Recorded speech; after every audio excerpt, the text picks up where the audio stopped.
Здравейте на всички! Ние сме водещите на ITPG Talk.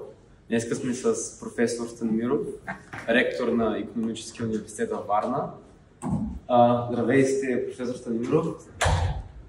Тази лекция днеска, наистина, лично за мен поне беше много освежаваща. Аз смятам да твърдя, че присъствам на доста подобни лекции на хора, които са успешни, които това го правят за работа, обаче някакси всичките нещо им липсва, не те грабват, много по-монотонни са.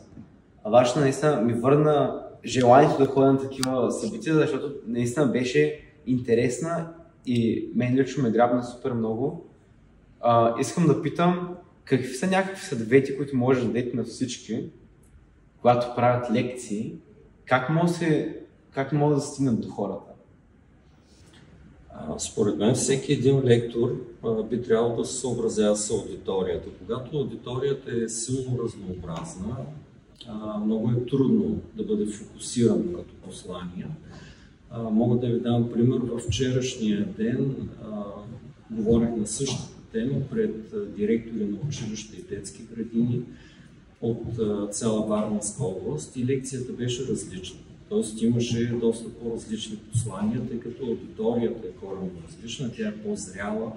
Там наистина има хора, които са се реализирали, те са не просто успешни хора и хора, които лидират, водят други хора. Така че това е едно от нещата. Сега съм присъствал също на лекции, в които, за съжаление, не откривам послания. Зависи каква е тематиката и е хубаво да има в една лекция, трябва да има поне няколко послания, за да може тези, които присъстват, за да може всеки един или большинството от хората да се припознаят и да намерят нещо за себе си, нещо да вземат за себе си. То е като четенето на една книга. Възможно една книга да я препрочиташ 20 пъти и на 21-я път да те осени някакъв лъч и да кажеш това как не съм го видял. Да. Това е много ценно и всеки един прочит дава различна гледна точка, тъй като ние озряваме в този период.